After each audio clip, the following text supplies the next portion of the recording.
A paz do Senhor Jesus, meus irmãos, minhas amadas irmãs, sejam todos bem-vindos ao canal EBD para as Mulheres. Estaremos aqui estudando a Bíblia Sagrada, crescendo em graça e em conhecimento. Sejam todos bem-vindos. Já se inscreva no canal, compartilhe com os amigos e irmãos em Cristo, deixe o seu joinha, ative o sininho para as notificações e também deixe sua avaliação, um comentário no final do vídeo. Tá bom? Deus abençoe, sejam todos bem-vindos. Minhas amadas irmãs, já estamos finalizando o último e quarto trimestre de 2025. Tivemos aqui lições abençoadas, enriquecedoras. O tema geral da nossa lição, corpo, alma e espírito, a restauração integral do ser humano para chegar à estatura completa de Cristo. Estamos estudando sobre antropologia, já vimos até aqui sobre corpo e sobre a alma, e a partir da lição de hoje estaremos estudando sobre o espírito do homem, esta parte invisível e imaterial que compõe o interior do homem. Estamos na lição de número 10, que tem por tema o espírito âmago da vida humana. Estaremos estudando sobre 3 tópicos. O primeiro tópico, o sopro divino, a concessão do espírito, o segundo tópico, o espírito, pecado e santificação. E o terceiro tópico, regeneração e adoração. Vamos para o primeiro tópico de hoje. E o primeiro ponto que diz o fôlego de vida. Nós sabemos que Deus, ele criou todas as coisas pelo poder da sua palavra. Ele disse haja, ele disse ajunte-se, ele disse produza, e assim todas as coisas foram feitas. Mas em relação ao homem, ele fez diferente. Quando Deus foi criar o homem, ele mesmo colocou a mão na massa e fez o homem do pó da terra e soprou sobre ele o fôlego de vida. Abre a sua Bíblia comigo em Gênesis capítulo de número 1 e o versículo de número 26. E disse Deus, façamos o homem a nossa imagem e semelhança. Vamos também para o capítulo 2 e o versículo de número 7. E formou o Senhor Deus o homem do pó da terra e soprou em suas narinas o fôlego de vida. E o homem foi feito alma vivente. E a respiração, a vida, o espírito e a alma entra no homem a partir do momento que Deus sopra em suas narinas. Deus dá ao homem agora o dom da vida. E nós sabemos que Deus, ele faz todas as coisas perfeitas e em sua soberania, ele faz o homem por completo, corpo, alma e espírito. Aqui no texto áureo da nossa lição, Zacarias, capítulo de número 12, versículo 1, diz assim: peso da palavra do Senhor sobre Israel. Fala o Senhor, o que estende os céus e que funda a terra, e que forma o espírito do homem dentro dele. Deus gerou a vida. Deus deu ao homem não só o fôlego de vida, mas o intelecto, a maneira de pensar, de agir, de se comunicar e de se relacionar com o próprio Deus. E o espírito que Deus deu ao homem, essa sede do relacionamento do homem para com Deus. E vamos ler aqui também em Isaías, capítulo de número 42, o versículo 5, que diz assim: assim diz o Senhor, que criou os céus e a terra, e estendeu e expirou a terra, e a tudo quanto produz, e que dá respiração ao povo que nela está, e o espírito que andam nela. Só estamos respirando, porque o fôlego de vida vem de Deus para o homem. Se ele tirar respiração, o fôlego de vida, o homem certamente não viverá. Vamos para o ponto 2 do nosso primeiro tópico, a singularidade do espírito. Embora interligados, a alma e o espírito são distintos um do outro, tanto no Antigo Testamento como no Novo Testamento são mencionados como parte imaterial do homem. Eclesiastes, capítulo de número 12, o versículo de número 7, a palavra do Senhor nos diz assim: e o pó volte à terra, como era, e o espírito volte a Deus, que o deu. Deus, lá no Gênesis, criou o homem do pó da terra. Então, quando o homem morre, o corpo volta para a terra. Mas o espírito vem de Deus. É Deus quem está soprando em Gênesis o fôlego de vida, o espírito, a alma vivente no homem. E quando o homem morre, nós sabemos que o espírito volta para Deus, porque todas as almas pertencem ao Senhor. Então, mesmo depois da morte, o intelecto, a alma permanece viva e o espírito permanece vivos, porque são imateriais e invisíveis. E também, e isso é mencionado em uma história que Jesus conta no Evangelho de Lucas, capítulo número 16, versículo 22 ou 25, quando ele conta a história do homem rico e de um homem pobre, ambos morrem, e o homem pobre, Lázaro, um homem temente, obediente a Deus, e o rico, um homem desobediente para com Deus, um em descanso eterno, em repouso e em refrigério, e o outro em tormento por desobediência e por permanecer, por viver no pecado. Vamos para o ponto 3 do tópico 1 da nossa lição. A tênue divisão. Aqui da carta aos Hebreus, capítulo número 4, versículo de número 12, a palavra do Senhor nos diz assim: porque a palavra de Deus é viva, eficaz, é mais penetrante do que qualquer espada de 2 gumes, e penetra até a divisão da alma e do espírito, das juntas e medulas, e é apta para discernir os pensamentos e intenções do coração. Aqui a palavra do Senhor está nos dizendo que Deus, ele é poderoso. E a sua palavra vai até o mais profundo do íntimo do homem, chegando até a divisão da alma e do espírito. Isso não quer dizer que o espírito se separa do corpo porque estão ligados, interligados um no outro, mas apenas para nos dizer que a palavra de Deus é poderosa, de uma maneira tão sobrenatural, que ela é capaz de ir no mais profundo do íntimo da vida do ser humano. Ainda que no Salmo 139 e o versículo de número 14 diz assim: eu te louvarei, porque de um modo terrível e tão maravilhoso fui feito. Maravilhosas são as tuas obras e a minha alma o sabe muito bem. Os meus ossos não te foram encobertos, quando no oculto fui feito e entretecido nas profundezas da terra. Os teus olhos viram meu corpo ainda informe, e no teu livro todas as coisas foram escritas, as quais em continuação foram formadas quando nenhuma delas ainda havia sido feitas. Vamos para o segundo tópico da lição e o primeiro ponto que diz pecados do espírito. Sabemos que existem pecados no corpo, como imoralidades sexuais, prostituições, e a Bíblia diz, Paulo escrevendo aos Coríntios, não sabeis que vós sois templo e morada do Espírito Santo, e que Deus habita em vós, e que se vós destruirdes o templo e a morada do Espírito Santo, Deus o destruirá. Então, o homem cometendo pecados no corpo, ele fere a santidade de Deus, porque ele é templo e morada do Espírito Santo. Pecados também na alma, como nos pensamentos, pecados em ocultos, encobertos, planos, projetos, desígnios, maus pensamentos. E o apóstolo Paulo já fala acerca disso. Meus amados irmãos, tudo que é bom, perfeito, agradável, de boa fama, nisto pensai. Nós fomos renovados pelo Senhor, a nossa mente agora, o nosso pensamento agora, ele é santo, porque a nossa mente é santa, e agora nós somos gerados de novo.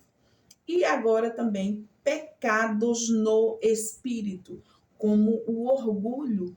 No livro de Daniel, nós vemos ali o orgulhoso Nabucodonosor olhando para a Babilônia e dizendo: não fui eu com a força do meu próprio braço quem construí essa Babilônia? A palavra do Senhor também nos diz no livro de Provérbios que a soberba procede à ruína.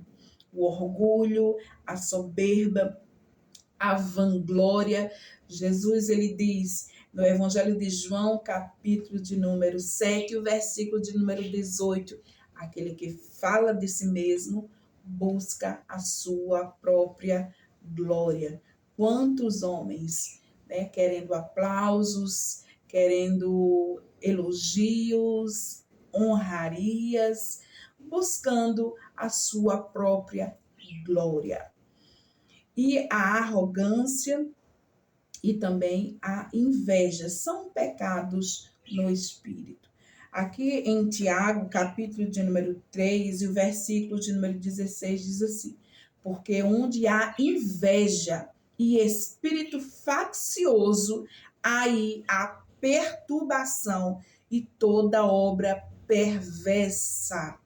A Bíblia diz que a inveja também ela é a podridão dos ossos. O pecado ali no jardim do Éden se dá por origem também na inveja, quando Caim mata o seu irmão Abel. E tantos outros pecados que a gente vê sendo cometido pelos homens por conta da inveja. E a inveja não é só um sentimento de querer possuir o que o outro tem, mas de querer que o outro não tenha, porque ele também não tem, ao ponto de querer a destruição, a ruína do próximo. Gera ódio no coração, raiva, insatisfação pela felicidade alheia, pela alegria e pelo prazer que o outro tem. Às vezes até menos que ele mesmo. Né? O coração invejoso, às vezes a pessoa ela possui menos em termos de bem, de posse, mas mesmo assim a pessoa está ali com o coração invejoso porque não é apenas acerca do que o outro possui, mas também de quem o outro é. Vamos para o ponto 2, raiz do pecado. Essa origem, esta raiz está no íntimo do homem, que é o coração. Vamos ver o que Jesus fala acerca disso no Evangelho de Mateus, capítulo de número 15, versículo 19. Porque do coração procedem os maus pensamentos, mortes, adultérios, fornicações, furtos, falsos testemunhos e blasfêmias. A raiz está no interior do homem. É por isso que esse processo de regeneração e de santificação é feito pelo Espírito Santo de Deus, porque começa no interior esta limpeza, esta santificação.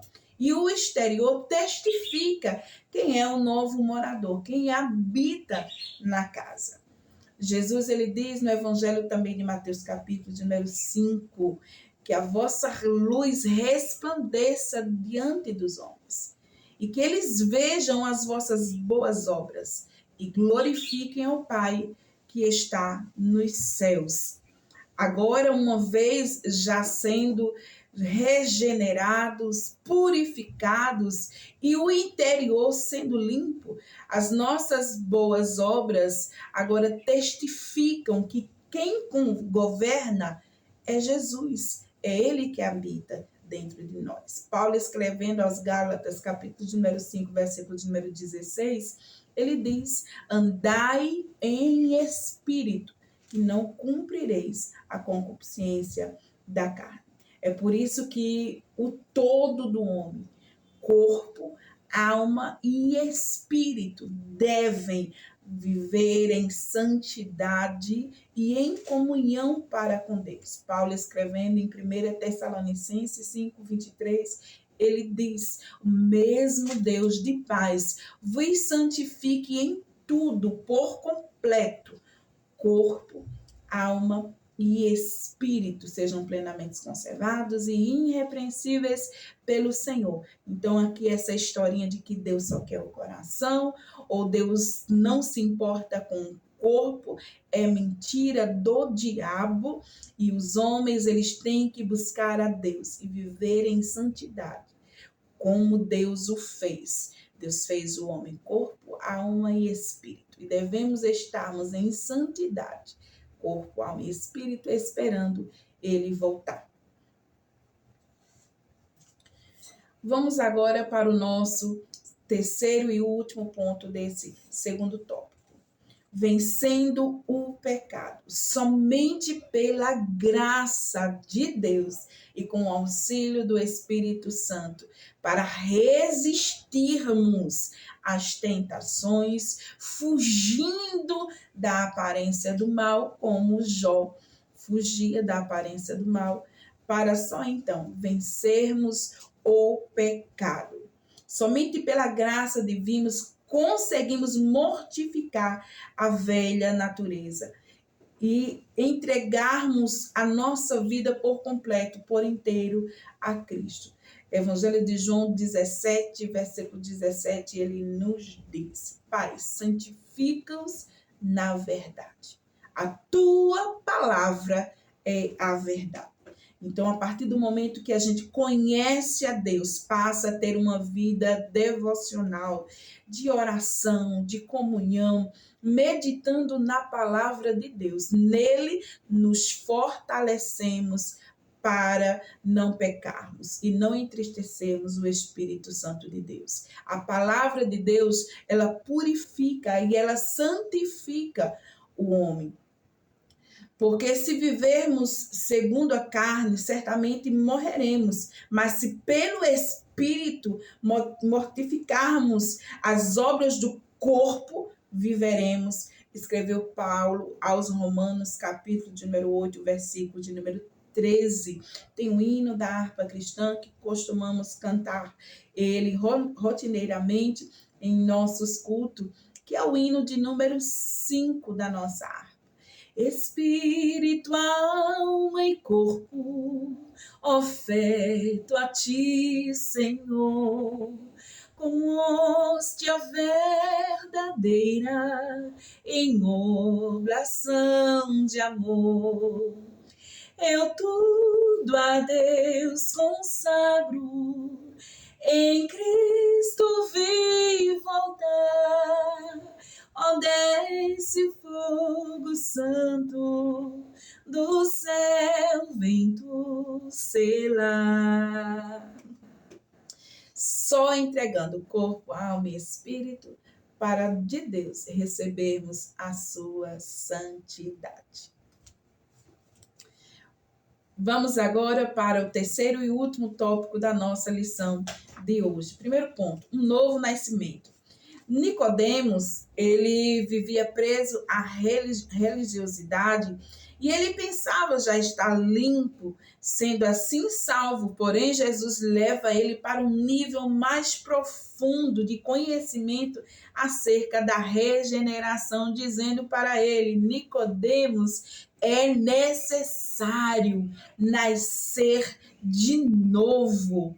E só então ele pôde entender o que é de fato ser regenerado. Enquanto ele estava preso nas algemas, nas amarras da religiosidade, ele estava distante da regeneração. A partir do momento que ele se aproxima de Jesus, Jesus dá a ele o entendimento, o esclarecimento do que é, de fato, ser regenerado. É necessário nascer de novo, ser nova criatura em Deus. E foi assim que Jesus disse para Nicodemos: é necessário nascer de novo. Vamos ler aqui em Efésios, capítulo de número 2. Carta de Paulo aos Efésios, capítulo de número 2 e o versículo de número 1.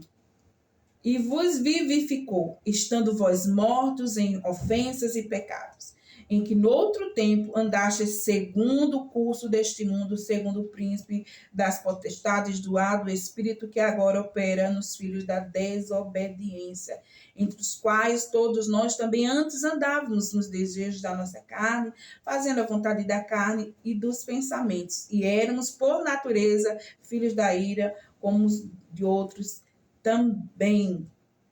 Mas Deus, que é riquíssimo, misericordioso, pelo seu muito amor com quem nos amou. E agora, por intermédio de Cristo, do sacrifício de Cristo Jesus, fomos agora regenerados e resgatados. Vamos agora para o ponto 2, em espírito e em verdade.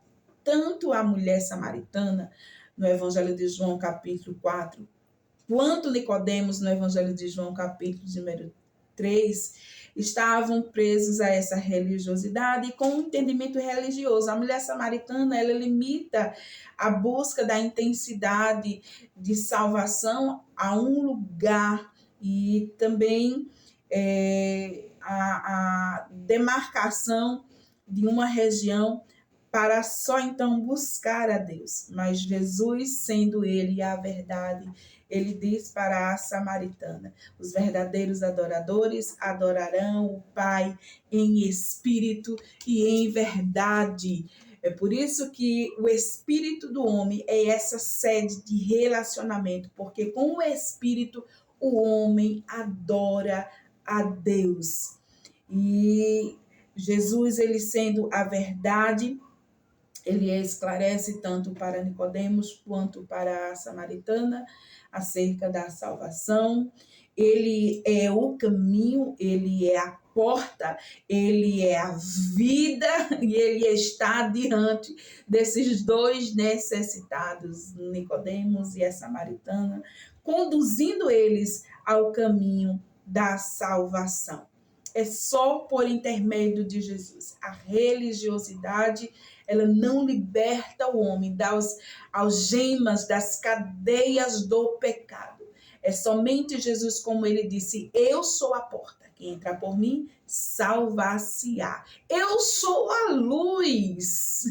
Quem me segue não anda em trevas. Eu sou o caminho, a verdade e a vida. João 8:32, ele diz: conhecereis a verdade e a verdade vos libertará. Vamos para o nosso último ponto, do último tópico da lição de hoje.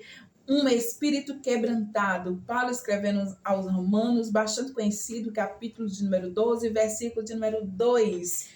Não sedes conformados com este mundo, mas sede transformados pela renovação do vosso entendimento, para que experimenteis qual seja boa, agradável e perfeita vontade de Deus. Um coração quebrantado é um coração rendido, é um coração disponível, um coração que se submete, que se sujeita ao senhorio de Cristo.